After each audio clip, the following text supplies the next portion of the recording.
that the Impact Assessment Act is constitutional in part, but that in some instances, the language in the Act needs to be more closely tethered to areas of federal jurisdiction.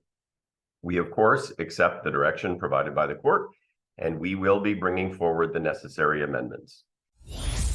Well, that was the Natural Resources Minister federally, Jonathan Wilkinson, earlier today after what is a big defeat for the Trudeau government. This morning, the Supreme Court ruled against much of the government's environmental impact law. You might remember it as Bill C-69, the government's law intended to give it approval over natural resources projects.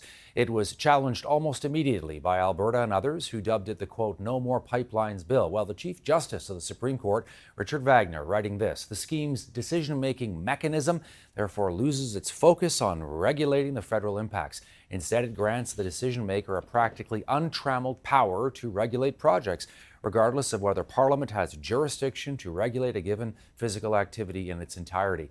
Well, Alberta did lead the legal challenge here, and Premier Danielle Smith joins us now. Great to have her with us. Premier Smith, thanks for your time. Nice to see you. You know, you've said this is a big victory for Alberta and a big victory for Canada. Give me your reaction to the decision by the Supreme Court.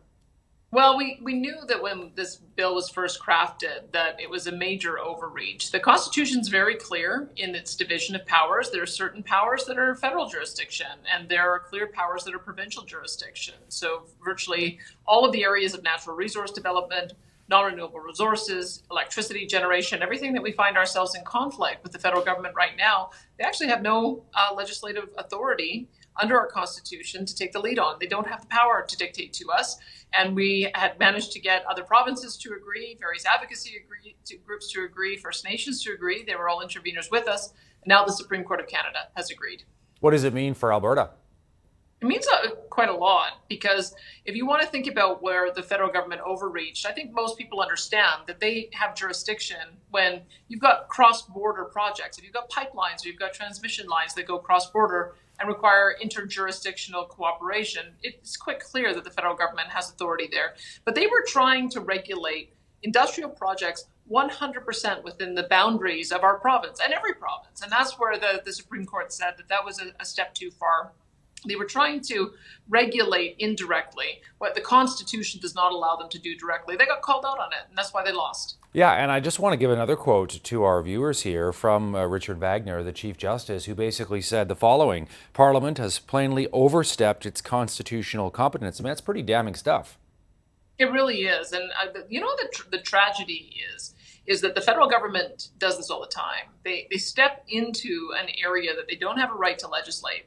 And then they force us to spend 6 years trying to argue to get our rights back. But in the meantime, the damage is done. I think most specifically about Teck's Frontier Mine, a $20 billion oil sands project that ended up pulling the plug because they couldn't see a pathway with all of the regulatory uncertainty. Right now, we are in a position where we don't have any new baseload projects coming onto our electricity grid through our regulatory process because they couldn't see a pathway if they're a natural gas plant to getting approved. These are the kinds of consequences that have happened because the federal government invaded a jurisdiction that it had no business doing so, costing not only uncertainty in the investment sector, but loss of jobs, loss of investment, and now we're behind in trying to be able to catch up. But at least they made the right decision today. But the federal government has to stop doing this. They have to stay in their lane. Okay, so the federal environment minister saying today, Stephen Guilbeault, quote, "We're going to take this back. We're going to work quickly to improve the legislation through Parliament." Thoughts on what that might mean? Well, I hope that they are mindful of what the court said and they remove the offensive sections. They can maintain the regulatory environment for areas where they do have clear jurisdiction. But the main thing is I want them to work with us. I have been constructive from the very beginning. My very first conversation with Justin Trudeau was talking about our alignment on reaching carbon neutrality by 2050. I told him we were going to do an emissions reduction plan. We did. We produced it in April.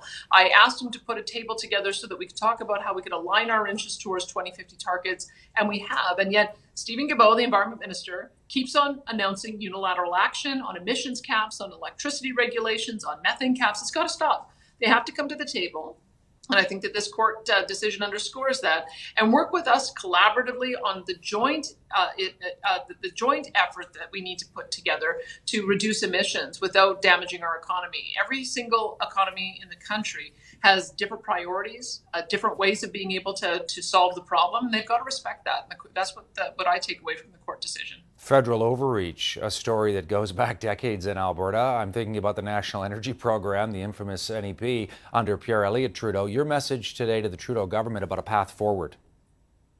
Well, I think there is a path forward, but they have to stop trying to sneak things in and trying to make us be the ones to force them to follow the law. I mean, it's illegal. The Constitution is the highest law in the land. It's very clear in Section 91, 92. So as they're redrafting the bills, I would hope that they would go and they would read what their area of jurisdiction is, read what our area of jurisdiction is, and not try to play any funny business in trying to find a workaround. It's pretty clear that the court has said, honor the jurisdiction, work together where you can, and that's what I intend to do. All right, to environmentalists who are following this and may be angry, Premier Smith, over this decision, what would you say to them?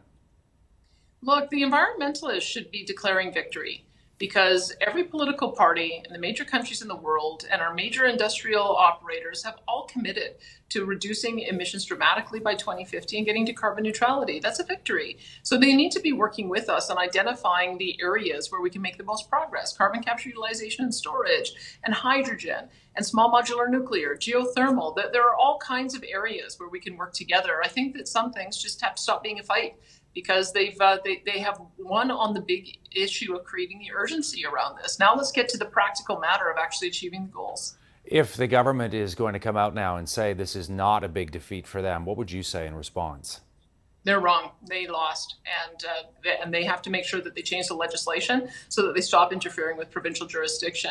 And I've made it very clear that we are going to vigorously defend provincial jurisdiction. I've been on that track since I first got elected, because I think that they've gotten sloppy. I think they got away with a lot of really bad lawmaking, and now they've been called out on it.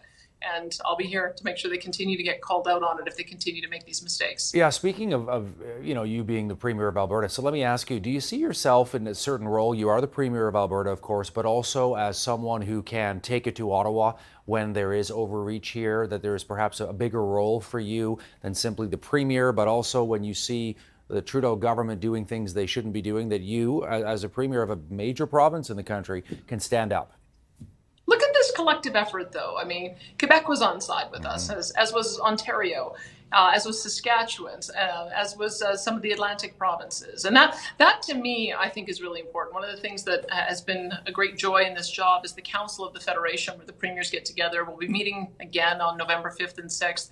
And you'd be surprised how we're able to put aside partisan interests in order to make sure that we're all defending the interests of our citizens. We've managed to find a lot of common cause. And so I think you'll find that the Council of the Federation is going to take on more of these issues and make sure that we're putting forward the priorities for the federal government, where we think that they can be constructive, but also telling them to stay out of the way when they're interfering and getting in the way. One last question. You have sometimes been characterized as sort of a fierce rival of Justin Trudeau. Is that a fair characterization? I've had some really good conversations with him, actually, and found some areas of common cause. I tend to look at myself as the type of person where I would rather start with an area of agreement. And so where we agree is on reaching carbon neutral by 2050. Where we agree is on trying to find a regulatory framework for the rollout of small modular reactors. Where we agree is on working on the hydrogen economy and other ways that we can find more fuels into our energy system that have lower and lower emissions. So I think we have a lot of common cause. But I hope that he's mindful that he did overreach. I hope he accepts that, and that he's prepared to work a little bit more collaboratively next time. Danielle Smith is the Premier of Alberta. Thank you so much, Premier Smith. I know it's busy. Great to have you with us on Power Play. You bet. My pleasure.